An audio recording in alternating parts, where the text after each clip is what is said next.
काश मेरा भी एक दिन ऐसा डिटेलिंग स्टूडियो होता। तो अगर आपका भी ये सपना है एक डिटेलिंग स्टूडियो खोलने का, तो ये वीडियो एंड तक देख लेना, क्योंकि इस वीडियो में मैंने अपनी सबसे बड़ी मिस्टेक्स बताई है जो मैंने करी है एक डिटेलिंग स्टूडियो खोलते टाइम।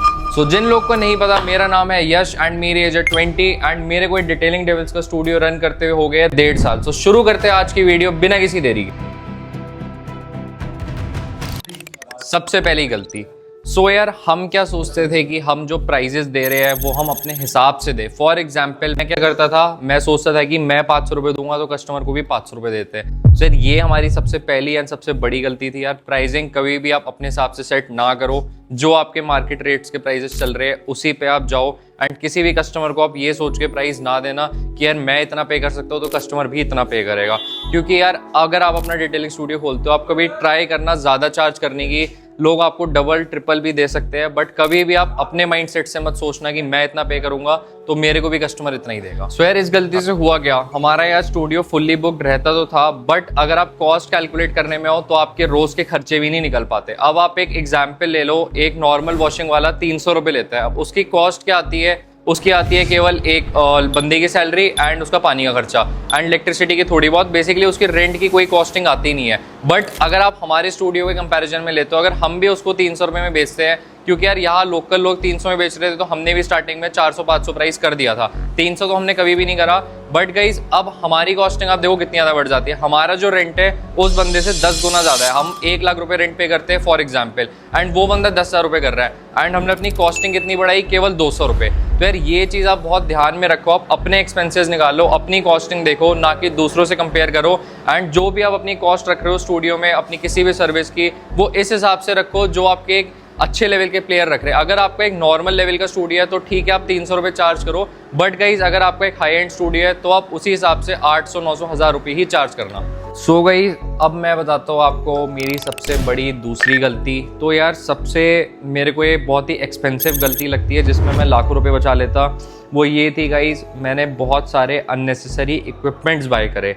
अब मैं आपको बताता हूँ मैंने बाई क्यों करे। मैंने इंस्टास पे लोगों के पेजेस देखे, मैंने यूट्यूब पे लोगों के पेज देखे एंड मेरे को ये लगा कि यार वाओ इस पे इक्विपमेंट है मेरे को भी करना चाहिए, इस पे इक्विपमेंट है मेरे को भी करना चाहिए। अब मैं आपको कुछ एग्जांपल देता हूँ कैसे मेरे बहुत सारे पैसे इसमें वेस्ट हुए।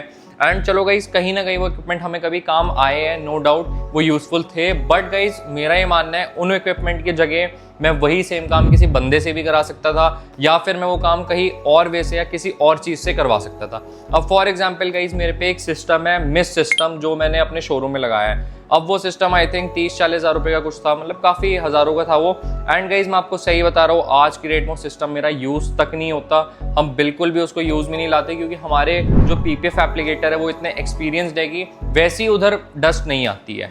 उसके बाद गाइज हमने अपने पीपीएफ रूम में एक बहुत बड़ा सा डोर लगाया जिसकी कॉस्टिंग बहुत हाई थी, लाखों का था वो। तो यार वो भी आज की डेट में हमारा यूज़ आता ही नहीं है, मोस्टली हम उसको खुला करके ही पीपीएफ कर देते हैं। देखो गाइज जब कभी डस्ट हमें लगती आ रही है तो हम उसको ऑब्वियसली बंद कर देते हैं, बट मेरे हिसाब से इतना यूज़फुल वो नहीं था। उसके बाद गाइज और भी बहुत सारी चीज़ें हैं जो स्टूडियो में आप जब खोलोगे तब आपको पता लगेगा, क्योंकि यार मैंने देखा है मोस्टली अगर आपके बंदे अच्छे हो काम करने वाले तो उनको इक्विपमेंट्स इतने मैटर नहीं करते, आप जैसा भी इक्विपमेंट दे दो वो काम कर लेंगे। नो डाउट गाइज हमने सारे टॉप नॉच इक्विपमेंट रखे हुए हैं, फिर भी क्योंकि ऑब्वियसली गाइज हमारा बहुत हाई एंड स्टूडियो एंड इसमें हम कोई लो क्वालिटी इक्विपमेंट नहीं रख सकते, बट स्टिल मेरा यही मानना है स्टार्टिंग में आप इक्विपमेंट में इतना ना खर्चो। अब मैं आपको बताता हूँ एक मैंने बहुत ही जो मतलब जिसमें मेरे को खर्चा करना चाहिए था उसमें मैंने नहीं करा, वो है हमारा कैमरा सिस्टम। तो यार पहले जो हमने कैमरास लगा रखे थे वो हमने केवल 4 लगाए थे एंड यार वो बहुत ही लो क्वालिटी कैमरा थे, उसकी डीवीआर वीवीआर भी कुछ भी नहीं थी, रिकॉर्डिंग भी उसमें इतनी लंबी सेव नहीं होती थी। एंड सेकंड थिंग गाइज उसका जो वाईफाई वाला सिस्टम था वो भी नहीं था। बट गाइज अब हमने अच्छी इन्वेस्टमेंट करी, अब देखो मेरे को वापस पैसे लगाने पड़े। अब मैंने 8 कैमरास लगाए अपने स्टूडियो पे सो दैट हम एक प्रोफेशनल वे से सारा कुछ रिकॉर्ड कर पाए एंड कल को कोई दिक्कत हो जाए, कोई वारदात हो जाए तो वो सब उसमें कैप्चर्ड रहे। तो यार बहुत सारी ऐसी चीज़ें हैं जो आपको ध्यान में रखनी चाहिए, उसमें इन्वेस्ट करना चाहिए। मैंने बहुत बड़ी लापरवाही करी, आज 1.5 साल बाद मैं अपने कैमरा सिस्टम चेंज कर रहा हूँ, बट ये चीज़ मेरे को स्टार्टिंग में ही कर देनी चाहिए। सो यार ये गलती आई थिंक इस वीडियो की सबसे बिगेस्ट मिस्टेक है एंड मेरी भी इस डिटेलिंग स्टूडियो की सबसे बिगेस्ट मिस्टेक होगी जो मैंने आज तक करी है। सो यार हम क्या करते थे, जब हम पे काम नहीं होता था हम किसी भी एरे गहरे कस्टमर को भी बुलाते थे। No doubt guys customer is king, but guys वो कस्टमर के बारे में हमें पहले ही पता होता था कि ये कुछ बहस कर सकता है या ये कुछ अलग टाइप का बंदा है। एंड यार इस चीज़ में हमें बहुत बार जान से मारने की भी धमकी आई है एंड बहुत सारी चीज़ें गाइस लाइफ में चलती रहती है, वो कोई बड़ी बात नहीं है। बट गाइस होता क्या था, हमारा टाइम वेस्ट होता था, हमारा बेफालतू में हेडेक होता था एंड हमें कुछ मिलता भी नहीं था।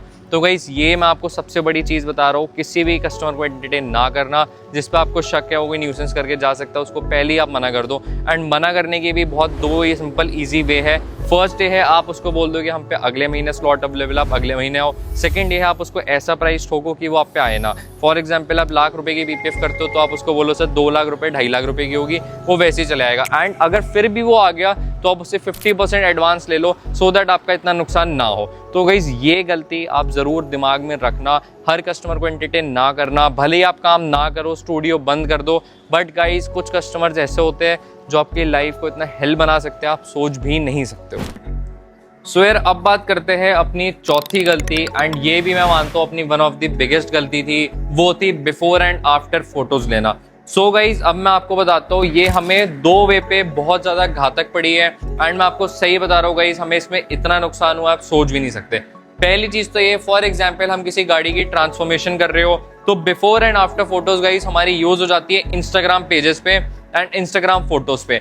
दूसरी गाइज सबसे बड़ी चीज जिसमें हमें नुकसान हुआ है वो ये है, मान लो हमने एक गाड़ी करी हो, हमने एकदम ओके दी हो, बट गाइज कस्टमर फर्जी क्लेम लगा देते थे कि हमारी गाड़ी में आपने स्क्रैच डाल दिया, हमारी गाड़ी में आपने ये कर दिया, हमारी गाड़ी में डेंट आ गया, हमारी गाड़ी में ये प्रॉब्लम आ गई। तो गाइज ये एक सबसे बड़ी मिस्टेक थी दूसरी जो हमें फेस होती थी। तो हमेशा गाइज जब आपका काम हो रहा है या जब भी आपकी गाड़ी आई है उसकी हमेशा before after photos low. And guys मैं सही बता रहा हूँ ये आपको इतना ज्यादा फायदे में रखिएगी ना, कस्टमर कभी आपको कुछ बोल पाएगा एंड प्लस कोई कस्टमर दूसरा भी आएगा कुछ काम करवाने तो आप बिफोर एंड आफ्टर फोटोज दिखा के उसे खुश कर सकते हो। सो यार अब आते हैं हम अपनी 5वीं गलती पे। सो यार एक बहुत बड़ी गलती जो हमने अपने सोशल मीडिया प्रेजेंस पे करी वो ये करी कि हमने सोशल मीडिया में जैसे इंस्टा पे तो बहुत फोकस दिया, बट गाइज हमने गूगल रिव्यूज़ पे बिल्कुल भी फोकस नहीं दिया। अब हमने पता नहीं गाइज कितनी हज़ारों कार कर दी होगी आज की रेट तक, बट अगर आप आज की रेट में भी मेरे गूगल रिव्यूज़ पढ़ोगे तो आई थिंक 50 से कम ही है। एंड गाइज मैं आपको रियलिटी बता देता हूँ, जो ज़्यादा पैसे वाले लोग हैं प्लस गाइज जो ज़्यादा एज वाले लोग हैं उनको इंस्टा से कोई मतलब नहीं, वो केवल गूगल रिव्यू देख के आते हैं। एंड गाइज मैंने गूगल रिव्यू की जगह क्या करा था, जस्ट डायल को पैसे दिए थे। एंड मैं गाइज सही बता रहा हूँ मेरे उसमें आई थिंक 20-1 हज़ार रुपये का नुकसान हुआ।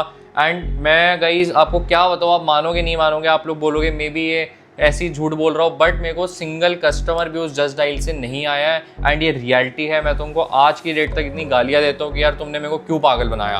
तो गाइज ये बहुत बड़ी मिस्टेक है जो आप करोगे, गूगल पे आप हमेशा रिव्यू करवाओ कस्टमर से। एंड गाइज उससे एक सबसे बड़ा बेनिफिट ये होगा कि आपकी गूगल रेटिंग की रिव्यूज तो बढ़ेगी, बट आपका जो पेज है वो भी टॉप पे लिस्ट होने लग जाएगा।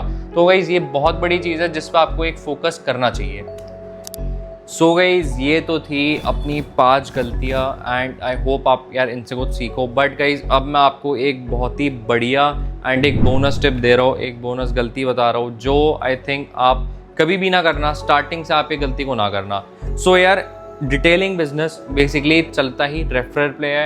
And guys reference he India का एक बेस है जिसपे पूरी की पूरी धंधे की इंडस्ट्री चलती है। तो यार आप कितनी भी एड्स लगा लो, आप कितनी भी गूगल रिव्यूज डलवा लो गाइज, अगर आपका धंधा एक्चुअल में अच्छा है, अगर लोग एक दूसरे को रिकमेंड कर रहे हैं तो ही ये डिटेलिंग का काम आपका चलेगा गाइज। इसका मैं आपको एक बहुत सबसे बड़ा रीजन बताता हूँ। अब आप मान लो डिटेलिंग डेविल्स एक स्टूडियो है, अब गाइज इसके बहुत सारे स्टोर्स है, हर जगह अलग एम्प्लॉइज है, हर जगह अलग कारीगर है, बट गाइज सारी जगह प्रोडक्ट सेम है। अब यार ये एक ऐसा काम तो है नहीं जिसमें हमने प्रोडक्ट लाके बेच देना है, इसमें बेसिकली सर्विस आती है। तो गाइज जहाँ भी एक सर्विस वाला बिजनेस आ जाता है वहाँ पे आपको एक ही चीज़ चाहिए, वो है रेफरेंस। तो गाइज मैं क्या करता था, स्टार्टिंग में कस्टमर से शर्माता था कि सर आपको अगर सर्विस अच्छी लगी हो तो आप किसी और को रिकमेंड करना, बट गाइज अब हम वो चीज़ नहीं शर्माते, हम वो चीज़ करते हैं, हम कस्टमर को बोल देते हैं जिनका काम अच्छा होता है। वैसे तो गाइज सबका ही काम ऑलमोस्ट अच्छा होता है, बट गाइज सेटिस्फैक्शन के ऊपर है, कुछ लोग सेटिस्फाई होकर जाते हैं, बट बहुत लोग ऐसे होते हैं जिनको कोई ना कोई कमी पेशी निकालनी होती है। तो यार हम उनको बोलते हैं आप रेफर ज़रूर करना सर प्लीज़, एंड आपके रेफरेंस से जो आएगा उसको हम डिस्काउंट भी देंगे, हमने आपको जो प्राइस दिया है उससे हम थोड़ा कम दे देंगे। या फिर अगर आपको कमीशन चाहिए हो तो हम वो भी ऑप्शन दे देते हैं। वैसे तो आज तक हमने किसी को कमीशन दिया नहीं, मैं क्यों झूठ बोलूँ, बट गाइज यही मैं आपको एक सबसे बड़ा बोनस पॉइंट देता हूँ, कभी भी आप शर्माओ मत। जिसकी सर्विस अच्छी करी है आपने उसको बोलो आपकी रेफरेंस दे, एंड उसको ये भी बोलो आप गूगल रिव्यू डलवाए। तो यार ये चीज़ आप स्टार्ट कर दो एंड आप देखना अगर आपका स्टूडियो अभी करंटली रनिंग में है, 1 महीने में आप पे कितने ज़्यादा क्लाइंट्स आ सकते हैं। सो गाइज यही थी हमारी कुछ टॉप गलतियाँ एंड मिस्टेक्स जो हमने करी है कार डिटेलिंग बिजनेस में। एंड गाइज आई होप आपको हर एक गलती से कुछ सीखने को मिले एंड आप अपने बिजनेस में गलतियाँ ना करो। एंड गाइज अब आप इस वीडियो के नीचे कमेंट कर दो अगर आपको वीडियो अच्छी लगी हो, एंड आपको अगर किसी चीज़ के ऊपर और डाउट है तो आप मेरे को कमेंट में बताओ या मेरे को इंस्टा पे DM कर दो, मैं आपको जरूर हेल्प करूंगा। So guys thank you so much for watching this video. I hope आपको आज की वीडियो अच्छी लगी हो, एंड अब मैं आपको मिलता हूँ अगली वीडियो में। Till then take care and good bye.